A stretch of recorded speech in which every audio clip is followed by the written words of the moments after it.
Você já olhou para o mundo ao seu redor e sentiu no fundo da alma que algo estava profundamente errado? Já viu o mal prosperar, o corrupto triunfar, o inocente sangrar e se perguntou em silêncio: onde está Deus nesse caos? Se essa pergunta já tocou a sua alma, saiba que você não está sozinho. Há milhares de anos, um homem ousou fazer exatamente essa mesma pergunta e a fez diretamente ao Criador do universo. Sua história mudará para sempre a forma como você entende a fé. Seu nome era Abacuque. Ao contrário de outros profetas que falavam ao povo em nome de Deus, ele virou o rosto para o alto e clamou. Não com palavras douradas, não com liturgias perfeitas, mas com a voz quebrada de quem está no limite total da resistência. Sua história, registrada num dos livros mais densos da Bíblia, começa com uma pergunta que ressoa até hoje. Até quando, Senhor, clamarei e tu não me escutarás? Um grito que atravessa os séculos e alcança a sua vida. O tempo era sombrio. Judá, a nação que deveria ser luz ao mundo, havia mergulhado na escuridão moral. Após o reinado piedoso do rei Josias, o país afundou num abismo de corrupção, violência e idolatria. Os pobres eram esmagados nas margens da sociedade. Os líderes vendiam a justiça ao melhor ofertante. Os templos eram profanados. Era um cenário que qualquer pessoa honesta reconheceria hoje, porque o caos humano tem sempre o mesmo rosto, independentemente do século em que vivemos. Abacuque olhava para tudo isso e simplesmente não se conformava, não por fraqueza de fé, mas pela força dela. Quem não crê em um Deus justo não se incomoda com a injustiça do mundo. Mas Abacuque cria, e justamente por crer, não conseguia entender como o Senhor permanecia em silêncio diante de tanta maldade. Seu coração estava partido entre a fé que professava com os lábios e a realidade brutal que seus olhos contemplavam a cada novo amanhecer sobre a terra corrompida de Judá. E então ele fez algo que poucos têm coragem de fazer. Abriu a boca e disse a verdade a Deus. Por que me fazes ver a maldade? Por que toleras a opressão? A lei está paralisada, a justiça é torcida, os perversos cercam os justos, e tu, Senhor, observas em silêncio. Cada palavra era uma ferida aberta, uma faca cravada fundo na angústia de quem crê e não compreende.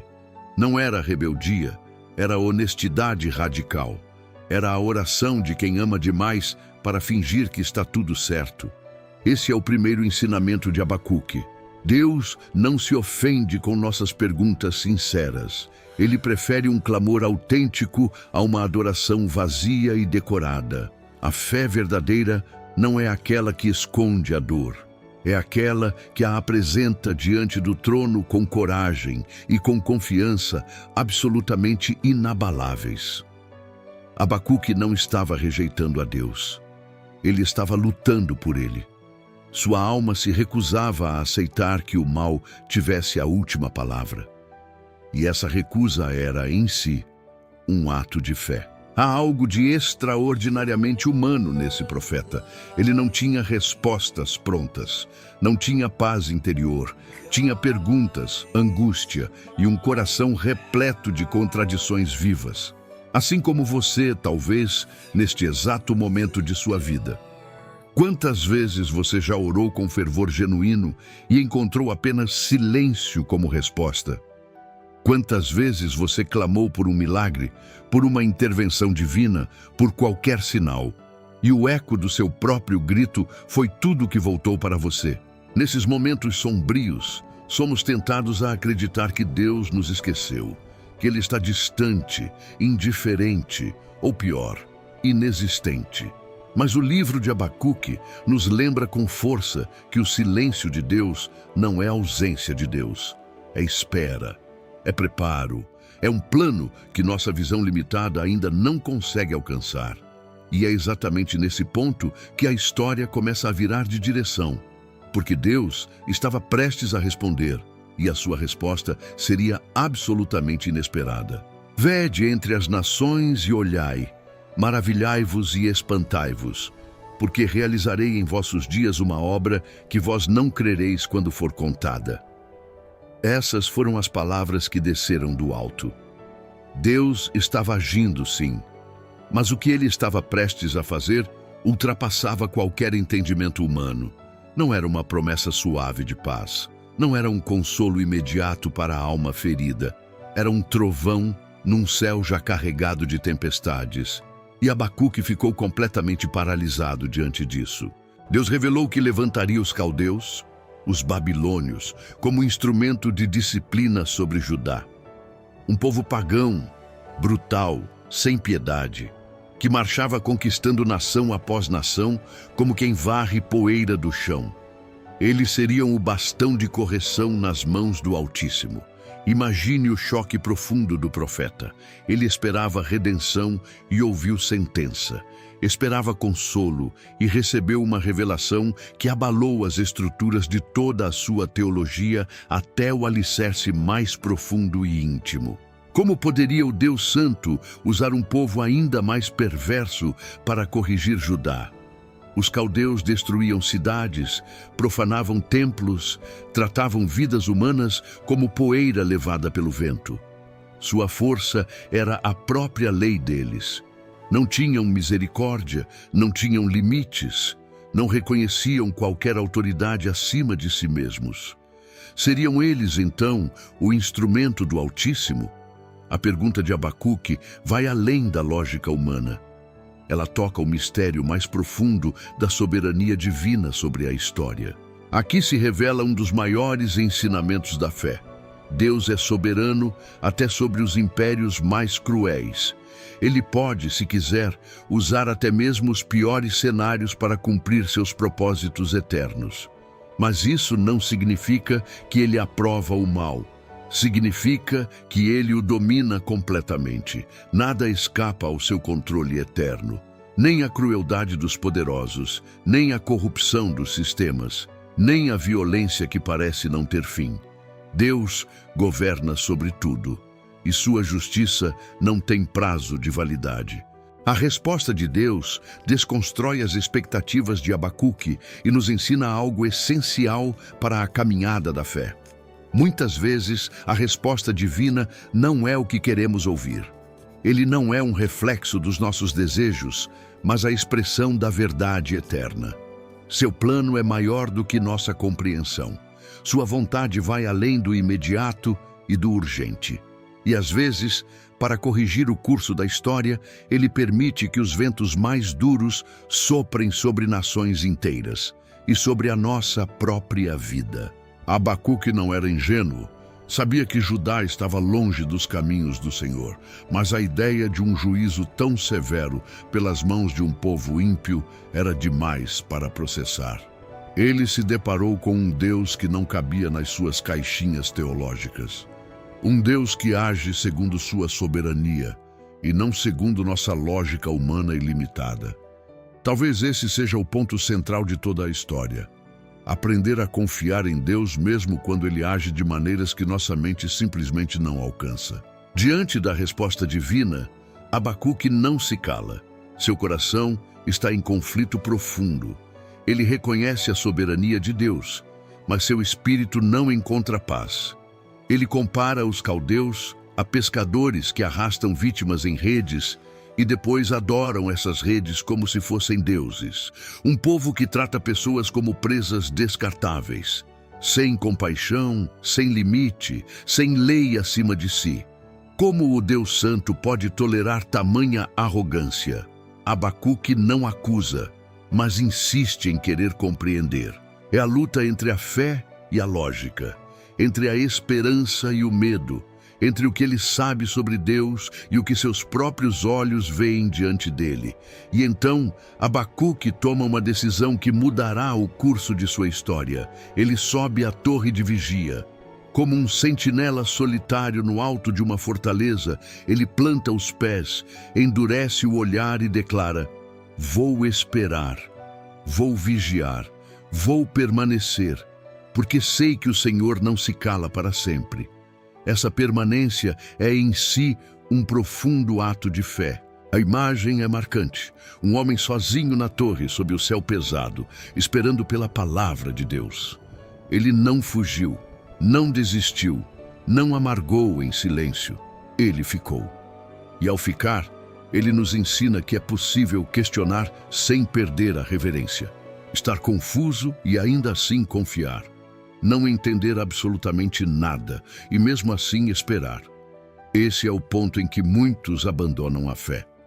Mas também é o ponto em que ela pode se aprofundar de maneiras que nenhuma certeza jamais proporcionaria.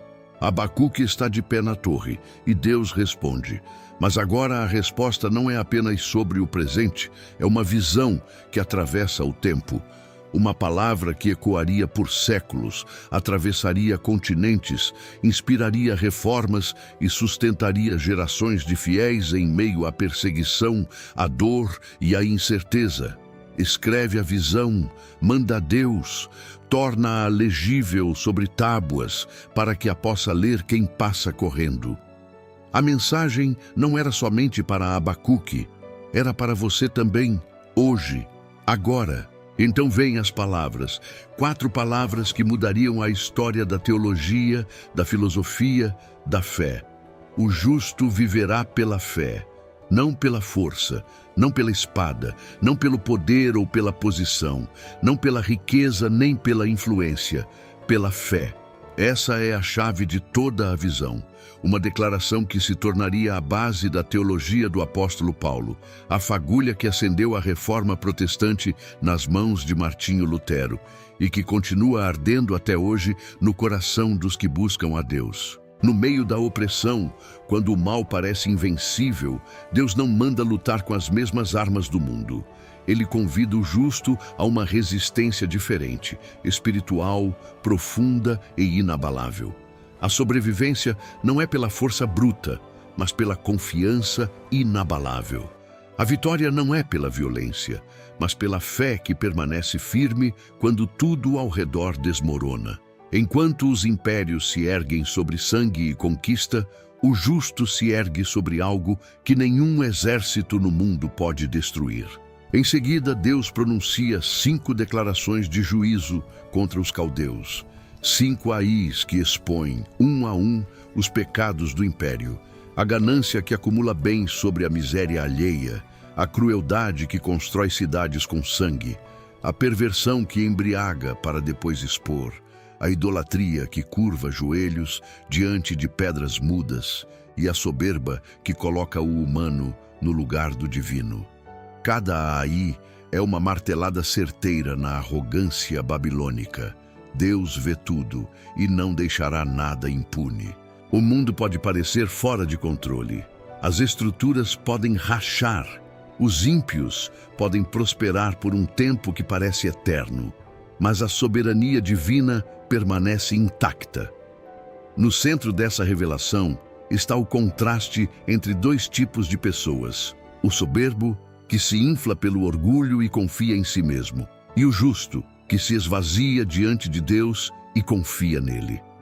Essa confiança não é passividade, é resistência, é perseverança, é a força que sustenta em tempos de absoluto colapso. Então, ao final do capítulo 2, após os 5 ais e toda a revelação, Deus não apenas responde, ele se impõe em majestade absoluta. Uma única frase encerra a visão com peso celestial. O Senhor, porém, está no seu santo templo. Cale-se diante dele toda a terra. Não há mais perguntas, não há mais argumentos. Só resta o silêncio, mas não um silêncio vazio. É o silêncio da reverência. O silêncio de quem compreende que está diante de algo infinitamente maior do que si mesmo. Deus está no seu santo templo. Essa é a âncora de toda a revelação. Enquanto os impérios se agitam, enquanto os ímpios prosperam e os justos sofrem, Deus permanece no controle. Ele não foi destronado, ele não está ausente, ele reina sobre tudo. Abacuque precisava mais do que respostas intelectuais, precisava de presença. E Deus se apresentou como aquele que está no alto, mas também perto, no trono, mas atento. E diante dessa presença, toda a agonia do profeta encontrou repouso. Esse versículo não é apenas uma conclusão, é uma convocação. Como se Deus dissesse: agora que viste tudo, aquieta-te, cala a tua alma, confia. O silêncio aqui é fé madura, é submissão consciente, é adoração nascida não da emoção, mas da revelação. Quantas vezes oramos buscando explicações e o que recebemos é apenas a certeza de que Deus é Deus e que isso é suficiente. Abacuque não teve todas as respostas que queria, mas teve a revelação de que precisava para continuar. O livro de Abacuque toma agora um novo rumo. Após o silêncio da reverência, o profeta abre a boca, mas não para reclamar. O capítulo 3 é uma oração em forma de canção, um salmo, uma poesia, uma declaração de fé embalada em louvor. O profeta que começou em agonia termina em adoração, não uma adoração ingênua, mas consciente, profunda, amadurecida pela dor e pela revelação. A transformação de Abacuque é uma das mais belas jornadas espirituais de toda a Escritura. Ele começa com um pedido: aviva, ó Senhor, a tua obra no meio dos anos. Ele reconhece os feitos de Deus no passado e suplica para que esses feitos se repitam. E então descreve uma teofania, uma manifestação poderosa do Altíssimo. Deus vindo de Temã e Parã, lugares de revelação no deserto, brilho como a luz do sol, raios saindo de suas mãos, a terra estremecendo, as nações se contorcendo. Abacuque não canta sobre um Deus doméstico, pequeno e previsível. Ele canta o Deus que treme o cosmos. Cada verso revela o poder divino atuando na história. Deus que abre o mar, que abala montes, que salva seu povo. Abacuque recorda os grandes atos de redenção do passado para afirmar que esse mesmo Deus continua no controle do presente. Os caldeus podem ser temidos pelos povos, mas o verdadeiro temor pertence a Deus. Os babilônios podem ser instrumentos, mas o protagonista da história é sempre o Senhor. Ele guia, intervém, julga e salva, segundo a sua própria vontade soberana. Abacuque não ignora a realidade. Ele não está alienado. Ao contrário, ele sente o corpo tremer diante do que está por vir. O meu corpo estremeceu, os meus lábios tremeram, a podridão entrou nos meus ossos. É o reconhecimento da fragilidade humana diante do mover de Deus. Mas mesmo nesse temor, a esperança respira. Abacuque sabe que Deus está agindo, mesmo que seja através do juízo, e ele escolhe confiar. Ele decide aguardar o dia da angústia com uma postura de esperança inabalável. Esse capítulo é um dos textos mais belos e profundos de toda a literatura bíblica. Uma canção que mistura temor e confiança, que reconhece a grandeza de Deus sem negar a dor humana. É o louvor que nasce não da alegria fácil, mas da revelação difícil. Abacuque passa da crise à contemplação, do protesto à poesia, da dúvida à devoção, sem negar sua humanidade.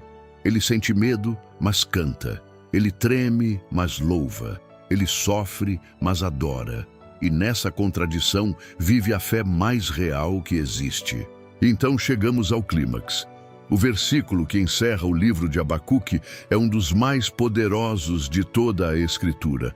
Ele diz: ainda que a figueira não floresça, nem haja fruto na vide, o produto da oliveira falhe, e os campos não produzam alimento, as ovelhas sejam arrebatadas do aprisco, e nos currais não haja gado. Todavia, eu me alegrarei no Senhor, exultarei no Deus da minha salvação. Palavras que não nascem de uma realidade favorável, nascem da escolha mais difícil que existe. Figueiras estéreis, vinhas sem uvas, oliveiras secas, campos vazios, apriscos desolados. É o cenário de crise total. Tudo o que sustentava a vida econômica e cotidiana está perdido. É a falência completa das esperanças visíveis. E ainda assim, no meio dessa ruína absoluta, Abacuque escolhe se alegrar. Não porque nega o sofrimento, não porque está alheio à dor, mas porque encontrou um ponto de estabilidade que nada no mundo pode abalar. E esse ponto tem nome: o Deus da sua salvação. Aqui está o clímax da jornada espiritual de Abacuque. Ele começou questionando, lutando para entender os caminhos de Deus. Agora, mesmo sem ter todas as respostas, ele declara: eu me alegrarei. Sua alegria não está nas circunstâncias, está em Deus. A verdadeira fé é aquela que permanece mesmo quando tudo falha, que não depende do que se vê, mas do que se crê, que não se firma no que se tem, mas em quem se confia. Ele pode perder tudo, menos a esperança, porque a esperança está no eterno. O Senhor Deus é a minha fortaleza, declara Abacuque. Ele faz os meus pés como os das corças e me faz andar nos lugares altos. Deus é sua força, Deus lhe dá firmeza. Deus o eleva aos lugares altos mesmo quando o vale está cheio de escuridão. Abacuque não muda o mundo ao seu redor. Ele muda sua perspectiva, e essa mudança interna transforma tudo. O que antes era angústia, agora é adoração. O que antes era desespero, agora é confiança. O que era lamento, agora é alegria inabalável. E você que chegou até aqui, talvez também esteja na torre, esperando uma resposta que demora a chegar. Talvez sua figueira não esteja florescendo. Talvez seus campos estejam vazios. Mas a mensagem de Abacuque atravessa os séculos para te dizer: Deus está no seu santo templo. Ele ouve, Ele age, Ele reina. Se essa história tocou sua alma, inscreva-se no canal, curta este vídeo e compartilhe com alguém que precisa ouvir isso hoje. A fé que canta no caos é a fé que transforma o mundo.